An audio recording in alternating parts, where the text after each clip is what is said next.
Está en nuestras manos. La corriente entonces ballista de ley agradece el aporte de Renato Paz. Y a continuación entonces nos va a hacer uso de la palabra la profesora Graciela Bianchi.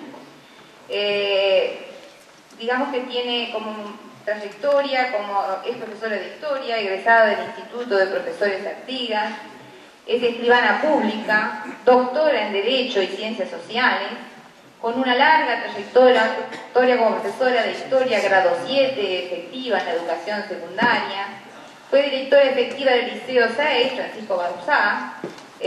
Fue también prosecretaria del Consejo de Educación Secundaria y secretaria administrativa del Consejo Directivo Central de la ANEP. También, digamos, ha integrado diversas comisiones y participado en muchos proyectos, integrante del Instituto de Solidaridad y Desarrollo. Tiene mucho para aportarnos desde su experiencia como directora, es egresada del curso para directores de 366 horas realizado por el Centro de Capacitación y Perfeccionamiento Docente de la ANEP, egresada del curso de capacitación para aspirantes a integrar cargos inspectivos de la ANEP también, y egresada del curso de experta universitaria en Administración de Instituciones Educativas de la Universidad de la Educación a Distancia de España, UNED. Damos la bienvenida entonces a la profesora Bianchi y le damos la palabra.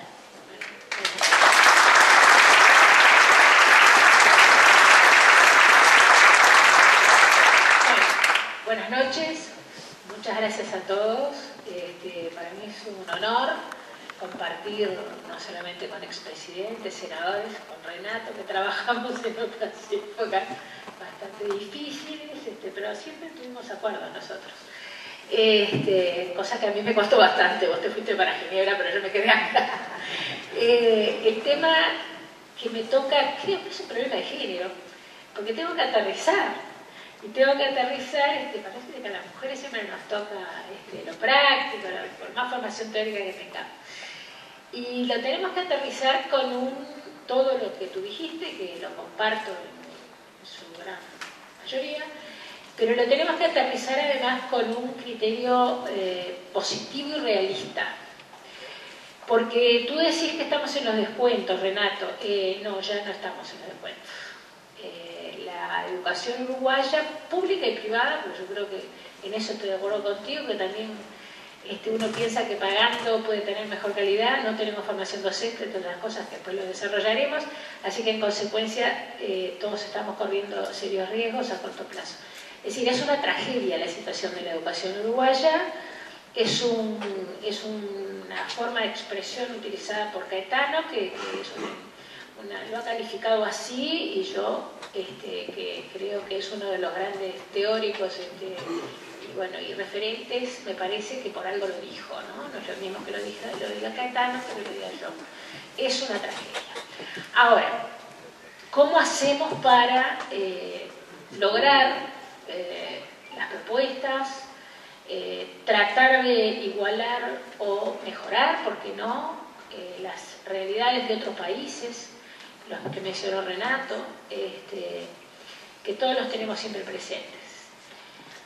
Y ahí es donde nos surge el gran problema, porque nosotros no somos finlandeses, ni somos ingleses, ni somos coreanos, en cuanto a la idiosincrasia y en cuanto a la realidad política que tenemos nosotros en el Uruguay. Hemos retrocedido, yo creo que me lo habrán escuchado decir muchas veces, y lo lamento, pero hasta que alguien me permita llevarlo a la práctica, lo voy a seguir repitiendo. Los procesos civilizatorios no siempre son de avances. Pregúntenle a los egipcios o a los alemanes incluso qué periodo de retroceso tuvieron, y en pleno siglo XX.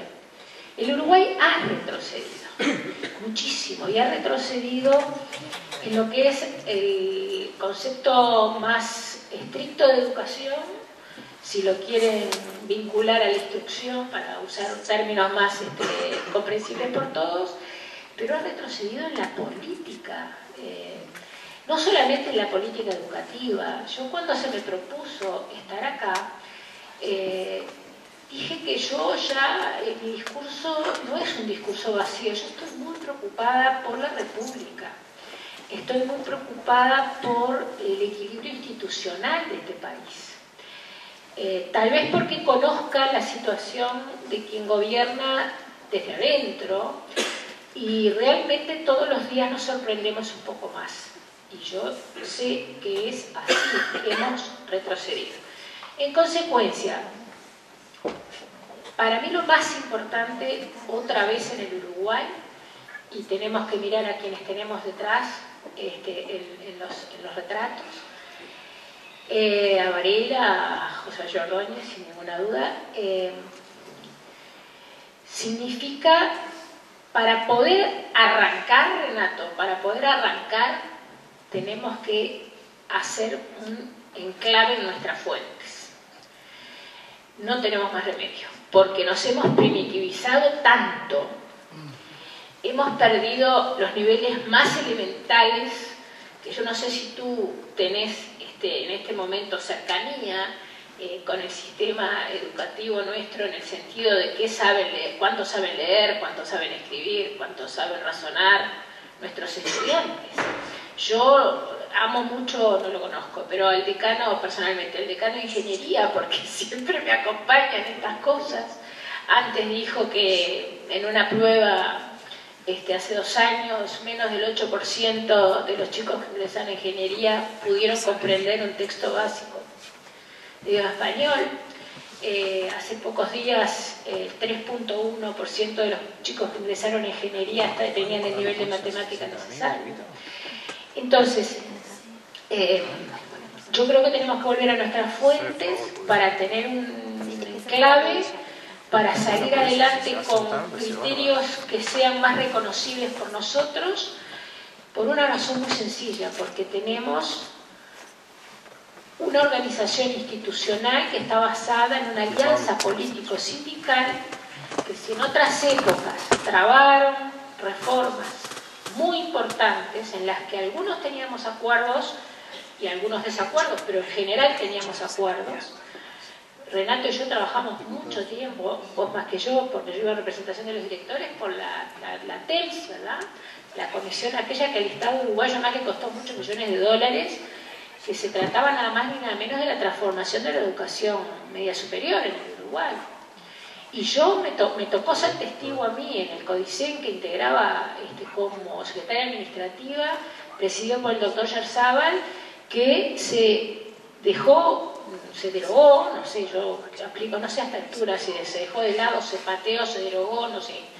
La experiencia que estaba funcionando en muchos centros, en contra de la opinión de los centros, simplemente porque estuvo financiado por el BID, cuando al mismo tiempo se subía al 4º piso del edificio nuevo del CODICEN a sacar apuntes con los nuevos representantes del banco, las nuevas autoridades. Está en el grado de irresponsabilidad y de desconocimiento que tenemos que volver a nuestras fuentes. Vamos a tener muchos problemas, y esto es aterrizarlo con criterio positivo.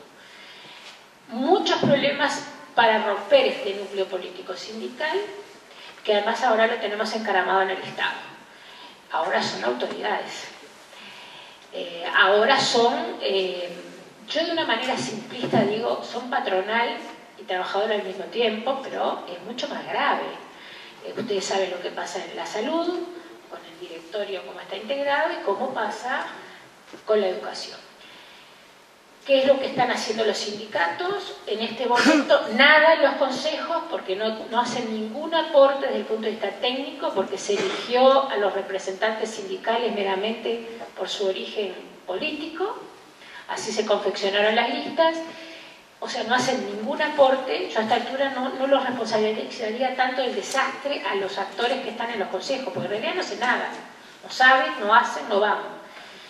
Creo que la responsabilidad, sin ninguna duda, para poder centrar el tema, para cómo lo vamos a aterrizar todo lo que decía Renato y cómo vamos a transformar, es política.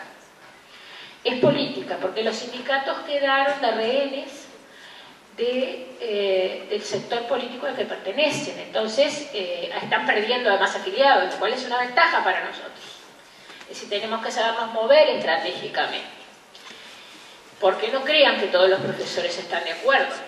Es un desastre todo lo que está sucediendo. Entonces, ningún profesor más formado, menos formado, ni de primer ciclo, imagínense lo que es en bachillerato, puede preparar a nadie en ningún camino. Ya ni me planteo lo técnico y lo no técnico, cuando en sexto de ingeniería, con uno de los mejores profesores de matemática que tiene el país, no se pudo reconocer una ecuación de segundo grado, o sea que ni se sabía lo que significaba el verbo formular. ¿Cómo salimos de esta situación? Por eso yo digo que tiene que ser ya, ahora. Ya, políticamente es imposible. Esa es la primera advertencia que yo hago, porque conozco la situación, porque todos la conocemos y porque además hemos cometido el error de querer cambiar autoridades. Hicimos bastante, los senadores saben que yo recorrí todos los despachos, los míos también, porque hasta el presidente y el vicepresidente teóricamente me apoyaban. Pero ahora no, cometimos el error, cambiamos consejos y empeoramos. Entonces, yo creo que la gran tarea ya es formar los equipos técnicos, que les anuncio que hay una comisión, que algunos saben quiénes la integran, otros no, la mayoría no, y no lo vamos a decir porque si no se aborta políticamente para ponernos a tono con el referéndum, porque ya nos pasó, porque empieza lo que decía Renato, se necesita una gran cabeza política para resolver este tema, política, educativa, con mayúscula. Se terminaron los parches, se terminaron las chacras, se terminaron las pequeñas cosas de todos los días que le hago la zancadilla al otro a ver si... No, el Uruguay se fue más abajo de África, pues yo creo que debe de tener indicadores de países africanos que están por lo menos con mejores perspectivas que nosotros. Yo creo que en función de la República y en función de la educación, que para mí al menos, yo tal vez sea más ballista que vos en eso, porque yo considero que la educación pública es la columna vertebral. No tengo nada en contra de la educación privada, pero lo que decía Varela era cierto. El que no se sienta, si no nos sentamos en el mismo banco, se empieza a erosionar el concepto de igualdad. El que paga se siente superior, el chico que se pone un uniforme se siente distinto, el que paga es dueño, el que paga manda, y yo en eso soy muy ballista, porque creo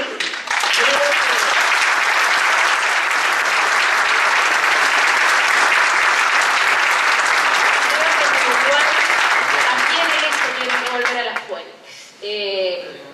No en vano bajamos 8 lugares en los índices de desarrollo humano de la ONU, que yo estoy insistiendo, no se está trabajando sobre eso y no se le está contestando al gobierno con esto. Yo creo que hay que correrse hacia el centro. Hacia el centro en el concepto tradicional de derecha, izquierda, centro, no. Hacia el centro como confluencia de intereses entre todos los que queremos salvar a la República, queremos salvar el principio de igualdad, queremos aplicarlo, queremos que la inclusión sea realmente inclusión y no exclusión. Nosotros estamos excluyendo a la mayoría de la población. Ahora, ¿cómo vamos a vivir en un país donde excluimos a la mayoría de la población de los conocimientos más básicos? Ya no es un problema de clases, ya no es un problema ideológico, es un problema de pretender vivir en un país normal. Nada más que eso, porque no vamos a poder encerrarnos en los barrios privados, ya no alcanza. ¿El desafío cuál es? Nosotros apostamos, por eso decimos ya, se puede y se debe. Hoy desgraciadamente no podemos aplicar nada. Yo quise usar la autonomía que ustedes firmaron en el acuerdo político y les agradezco. Me tuve que ir al liceo porque el resultado fue una investigación administrativa, que a mí no me hacía absolutamente nada, porque no me pueden tocar, es decir, por el costo político, por un montón de cosas, pero sí me empezaron a castigar a mis docentes. Porque con una investigación administrativa yo ir a jurídica a declarar me divierto, pero los profesores no. y los que tienen que vivir de su trabajo, y los que no se pueden jubilar y todo lo demás. Entonces, estos son los aterrizajes que yo tengo obligación de hacer y de decírselos.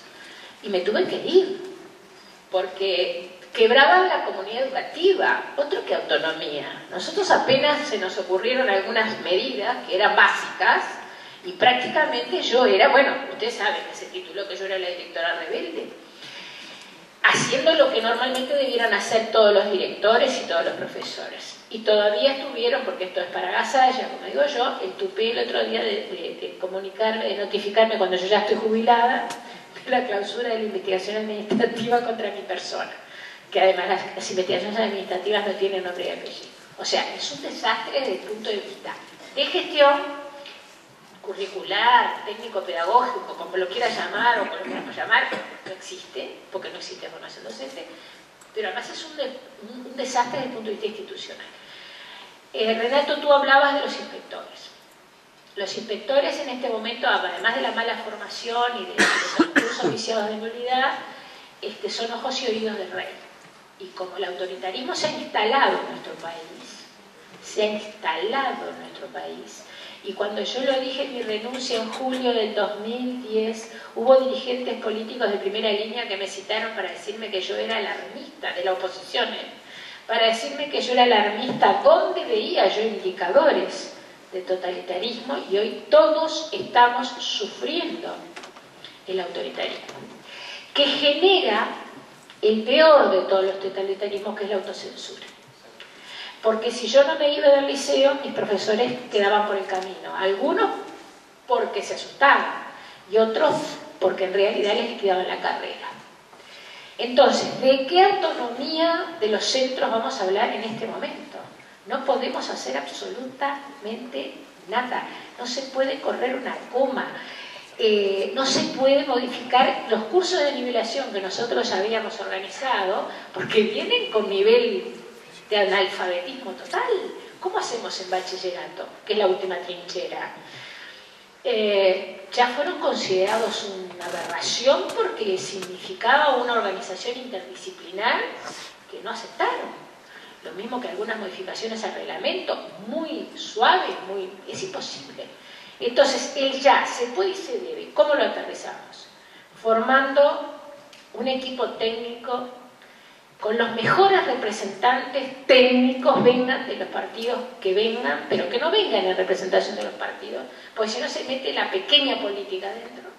Ir preparando, sí, yo lo lamento, pero es así, y ese ensayo nos cabe a todos, nos cabe a todos, absolutamente a todos. Entonces, formar un equipo técnico, que lo estamos formando, está empezando a funcionar, no en representación de los partidos, pero sí que esté todo el espectro político, con los mejores técnicos, y el año que viene, tal vez por mayo, poner sobre la mesa, y ahí es donde nos fuimos al centro de la problemática, a la República, al centro de la campaña política, la educación, y decirle a todos los partidos políticos: acá hay un proyecto, hay ideas, hay directivas concretas, mucho más modestas que las tuyas, Renato, mucho más, las tuyas son más a largo plazo, porque si no se nos viene todo encima. Imagínate si nosotros hablamos de los centros educativos, yo no quiero pensar lo que nos van a hacer los sindicatos, tendremos que salir con... Y ustedes me dicen: a mí no me importan los sindicatos. No, yo me desafilié, pero te traban absolutamente todo. Entonces vamos a tener que ir piloteando. Por ejemplo, cuando nosotros en la liceo hablamos de coordinar en forma interdisciplinar, fue para evitar hablar de áreas, porque si volvíamos a instalar la discusión, por favor, otro que rama y que volvemos a grompone. Y bueno, y estamos en esa situación y aquí atrasados. Entonces, nosotros lo que les pedimos es apoyo, que no traben estos acuerdos técnicos, que esperemos que además contar con el apoyo de Renato, y estar atentos a todos y cada uno de los posicionamientos que están adoptando las autoridades de la educación. Yo creo que la clase política nos dejó solos. Ustedes dicen que la educación no es solamente de educadores. Yo estoy de acuerdo. ¿Cómo no voy a estar de acuerdo? golpeé todas las puertas. Tenemos un representante de la oposición en el Codicen. ¿Qué hizo el representante de la oposición en el Codicen?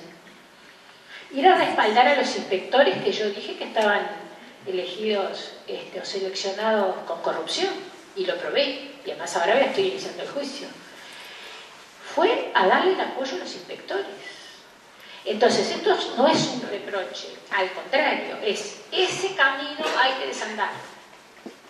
Ese camino hay que desandarlo. Acá no hay blancos, colorados, frenteistas, independientes. Acá somos un pueblo que tiene que volver a hacer lo que fue la educación, y eso no es tener los ojos en la nuca, es tomar los principios de Varela, es tomar los principios de Horacio Ordóñez,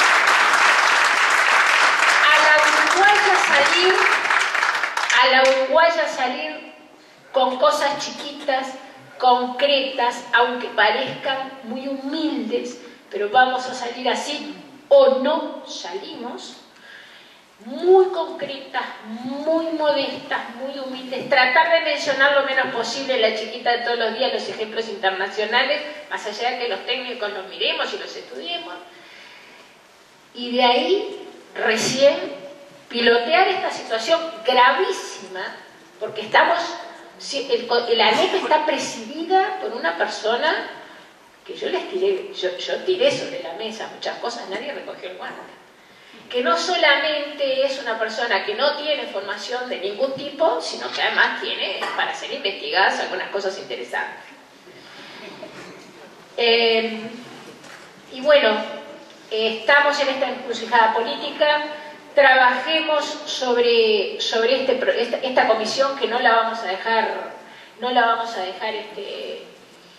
que la liquiden, porque no se van a enterar de lo que vamos a estar haciendo hasta el último momento.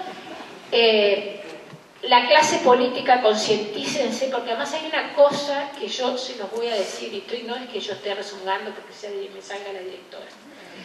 La verdad que cuando uno va a hablar con los dirigentes políticos de todos los sectores, ni que hablar del partido de gobierno, que es el que tendría la mayor responsabilidad, no tiene la menor idea de nada, no hay proyecto, no hay nada. Pero a veces uno se encuentra que también la oposición tiene esas chiquitas de todos los días, no la tiene. A mí me costó recorrer medio Palacio Legislativo para que ustedes supieran que la presidenta de secundaria anterior no tenía preparatorios hechos. Entonces, usted me dice, ¿tiene importancia? Claro que sí. ¿Cómo una persona que no cursó segundo ciclo puede estar a cargo de la educación media, básica y superior en el país? Estamos todos locos y nadie lo sabía. Era simplemente entrar a la página de la ANEP y ver el currículum que yo pedí en todos los idiomas cuando estaba dentro. Bájenlo porque pasamos vergüenza. Pero a la larga no pasamos vergüenza. No pasamos y cambiamos el consejo y es peor que el anterior. Entonces, ahí hay una gran responsabilidad de la clase política, porque cuando se pacta, y se los pedimos nuevamente, cuando se pacta, tiene que pactarse sobre las realidades educativas, no sobre las teorías, no sobre las intenciones, que fue lo que pasó con el último acuerdo, que además le dio las manos libres al excelentísimo señor presidente de la República para decir ahora sí que hago lo que quiero, con lo cual todos nos pusimos muy nerviosos. Y yo sabía que se venía Neto, ¿te acordás que fui? Y se los dije, se viene Neto. Se viene Neto y se vino. Entonces, hasta ahora, por ahora, de aquí hasta el cambio de gobierno, no podemos hacer nada. Y no se los estoy diciendo para bajarles el ánimo, ¿eh? No se puede hacer nada en los centros educativos. Podemos hacer en estas comisiones técnicas fuertes, porque además en el discurso está la educación, pero nadie se sienta a estudiar porque no les gusta o no les interesa. Y además hay, no sé cuánto me queda, pero bueno, hay un problema de fondo que tiene el país. ¿Cuánto me queda? ¿Muy poco? Bueno, hay un problema de fondo que yo a veces no lo planteo, pero con el nivel que tiene este auditorio vamos a plantear. ¿Qué es la esquizofrenia que tiene este país? No solamente la tiene el gobierno es esquizofrénico. Ya a esta altura no es necesario, porque todos leemos que hay dos equipos económicos, hay dos, todo. Pero tenemos una esquizofrenia que acá también, y miren que no lo digo por demagogia, yo, saben que me conocen todos, como algunos más, otros menos, yo siempre digo lo que pienso, y si les tuviera que decir lo contrario, yo lo diría. Pero también acá hay que volver al vallismo, hay que volver a tener un proyecto de país que tenga mano de obra agregada, que no sean las grandes extensiones de tierra extranjerizadas, que no sean las grandes extensiones de tierra de deforestación, que no tengan las zonas francas, o las tenga pero con otro control. Porque ¿cuál es el problema? ¿Por qué es que no hay un proyecto de educación? ¿Por qué no hay un proyecto de educación? Porque no hay un proyecto de país. O hay, pero al revés. Totalmente de acuerdo, por eso digo, por eso de país donde no tiene cabida la educación para todos. La libertad, ni que tal.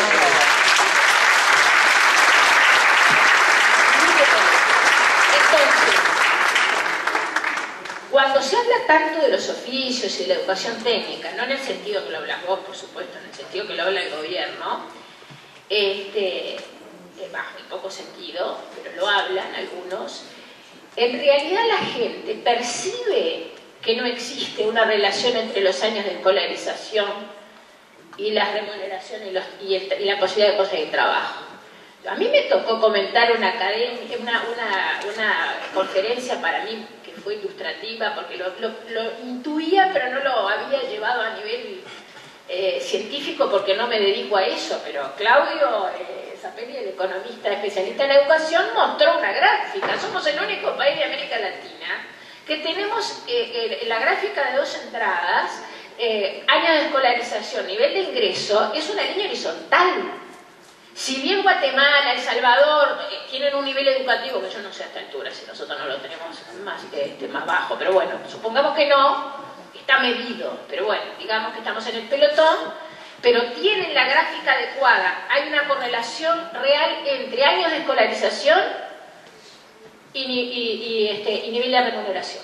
La gente no lo sabe explicar científicamente, doña María, don José, pero lo percibe. Por eso dicen los chiquilines no quieren estudiar. Y sí, tienen un sistema educativo que es un desastre. Profesores sin formación, instituciones sin clima institucional adecuado, donde mandan los padres porque votan, donde mandan los sindicatos porque son los dueños del Estado.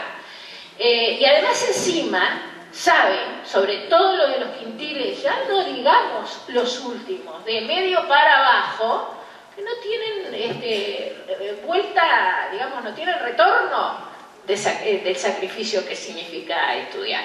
Y ahí lo que está faltando es un modelo de país.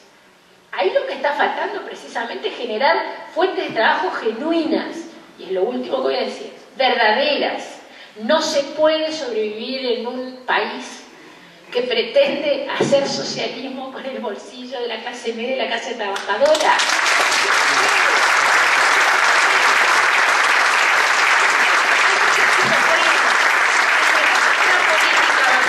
Neoliberal, por eso digo que tenemos que volver a la fuente, una política muy neoliberal y una cabeza que pretende ser socialista en manos de burócratas mediocres que lo que no quieren, como decía yo,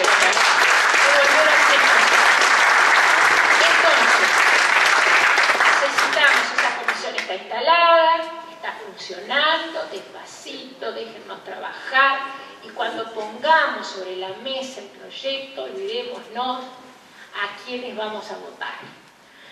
Les pedimos a toda la clase política, pero más le pedimos a la ciudadanía. Fue la ciudadanía la que se sacó de encima esa responsabilidad y delegó demasiado. Yo el sábado estoy en la apertura del Congreso de la Federación Rural. ¿Se imaginan? Yo. Y digo, bueno, quiere decir que algo hemos avanzado, porque los sectores de la sociedad bien dichos de presión, porque está bien dicho, la sociedad tiene que presionar. Si no me escuchás por las buenas, voy a presionar, lo menos violentamente posible, lo más democráticamente posible. El tema que abre el Congreso de la Federación Rural es el tema de educación. Así que entonces, volvamos a la fuente, seamos modestos, campaña electoral seguro va a ser la educación en la columna vertebral, y vamos a tener algo elaborado modesto para empezar a arrancar, sea quien sea el gobierno que asuma.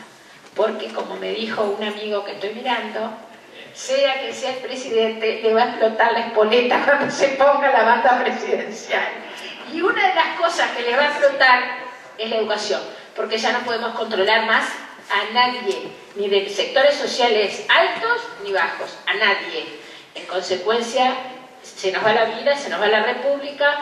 Déjenos trabajar en este tiempo que falta y después apóyennos aunque tengan algunas discrepancias, y los acuerdos fírmenlos con el asesoramiento de los técnicos, que nos interesa la educación más que cualquier otra cosa. Les agradezco mucho.